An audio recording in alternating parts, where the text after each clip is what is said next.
നമ്മൾ എന്തിന് വേണ്ടിയിട്ടാണ് ഉത്തരവാദിത്വത്തോടുകൂടി വോട്ട് ചെയ്യണം എന്ന് പറയുന്നത് എന്നുള്ളതൊന്ന് മനസ്സിലാക്കാനായിട്ട് നമ്മൾ ശ്രമിക്കുകയാണ്.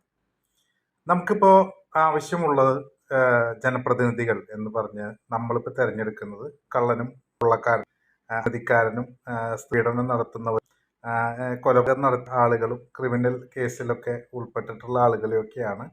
മലയാളിക്ക് സത്യം പറഞ്ഞു കഴിഞ്ഞാൽ അവരുടെ ഒരു സ്വകാര്യ അഹങ്കാരമാണ് എൻ്റെ ജനപ്രതിനിധി അങ്ങനത്തെ ഒരാളായിരിക്കണം എന്നുള്ളത്. ഇത് പ്രബുദ്ധനായതിൻ്റെ ഒരു പ്രശ്നം കൊണ്ടായിരിക്കാം എനിക്കങ്ങനെ തോന്നുകയാണ്. എൻ്റെ ജനപ്രതിനിധി എന്ന് പറഞ്ഞിട്ട് ഇവിടുന്ന് വരുന്ന ഒരാൾ വളരെ മോശം ഒരാളായിരിക്കണം. കാരണം എന്താ, ബേസിക്കലി ഞാൻ മോശമായതുകൊണ്ടാണല്ലോ എൻ്റെ ജനപ്രതിനിധി എന്നേക്കാൾ മോശമാവണം എന്ന് ഞാൻ ചിന്തിക്കുന്നത്. അതുകൊണ്ട് തന്നെ നല്ല പ്രവർത്തനം നടത്തുന്ന ആരാണെങ്കിലും അവർ വോട്ട് ഇലക്ഷനിൽ നിന്നാൽ കിട്ടില്ല.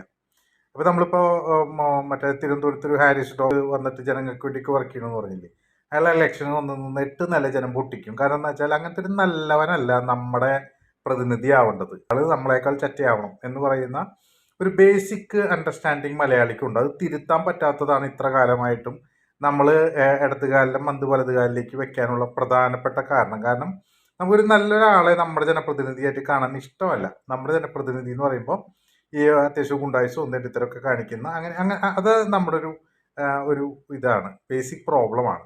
ഈ ബേസിക് പ്രോബ്ലം അഡ്രസ്സ് ചെയ്യാതെ നമ്മുടെ നാട്ടിലൊരു മാറ്റം ഉണ്ടാക്കാൻ സാധിക്കില്ല. ഇവിടെയാണ് ഏറ്റവും വലിയ നമ്മുടെ പരാജയം കിടക്കുന്ന ഏരിയ. നമ്മൾ ഈ ഇങ്ങനത്തെ ഒരു ആൾക്കാരെ തിരഞ്ഞെടുക്കുമ്പോഴുള്ള പ്രശ്നം എന്താണ്? ഇപ്പോൾ ഒരു CPM കഴിഞ്ഞ പ്രാവശ്യം നമ്മൾ തിരഞ്ഞെടുത്തു, പിണറായി വിജയൻ്റെ 2ാം സർക്കാരിനെ തിരഞ്ഞെടുത്തു. ഒരു പ്രോപ്പറായിട്ടൊരു പദ്ധതി കൊണ്ടുവരാൻ അവർക്ക് കഴിയുന്നില്ല, തനത് വരുമാനം കൂട്ടാൻ കഴിയുന്നില്ല. എന്നാൽ ഉദ്യോഗസ്ഥരെ ശമ്പളം കൂട്ടി കൊടുക്കുന്നത് എന്തുകൊണ്ടത് കൂട്ടി കൊടുക്കുന്നത് വെച്ചാൽ ഇവരുടെ യൂണിയൻ്റെ പ്രഷറുണ്ട്. ഇവരുടെ പലരും ഭാര്യമാർ ഈ പറഞ്ഞ സ്ഥാപനങ്ങളിലൊക്കെ ടീച്ചർമാരും കാര്യങ്ങളൊക്കെ ഉണ്ട്. അവർക്ക് ശമ്പളം കൂടണമെങ്കിൽ ഇവരുടെ അതേപോലെ പാർട്ടിയിലെ ആൾക്കാർക്ക് ശമ്പളം കൂടണമെങ്കിൽ ഇവർക്കൊക്കെ കൂട്ടി കൊടുക്കണം.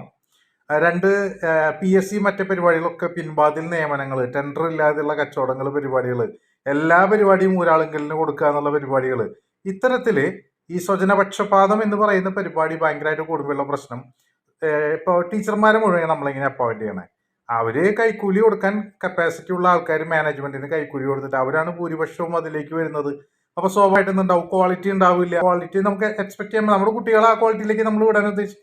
കാരണം എന്താ, കാശുള്ളവനാണ് അവിടെ വരുന്നവരല്ല, ക്വാളിറ്റി ഉള്ളവനല്ല. അവർ സ്പോർട്സ് ടീച്ചറായിരുന്ന ആളെങ്ങനെയാണ് ഇതേ കാശുള്ളവനായിട്ടുള്ള ആളാണ് അവിടെ വരുന്നത്. ഈ കാശ് എന്ന മീഡിയത്തിലേക്ക് നമ്മുടെ സിസ്റ്റങ്ങളെ മാറ്റി വിടുമ്പോൾ മെറിറ്റ് എന്ന് പറയുന്ന സാധനത്തിന് വില ഉണ്ടാവും. ഇപ്പൊ നമ്മുടെ ഉത്സവമാണല്ലോ, അതിലും ഇതേ കാശുള്ള ആൾക്കാർക്ക് പരിപാടിക്കാൻ പറ്റുള്ളൂ, അല്ല അത് കാശില്ലാത്തവർക്ക് പങ്കെടുക്കാൻ പറ്റുന്നത്. കാശാണ്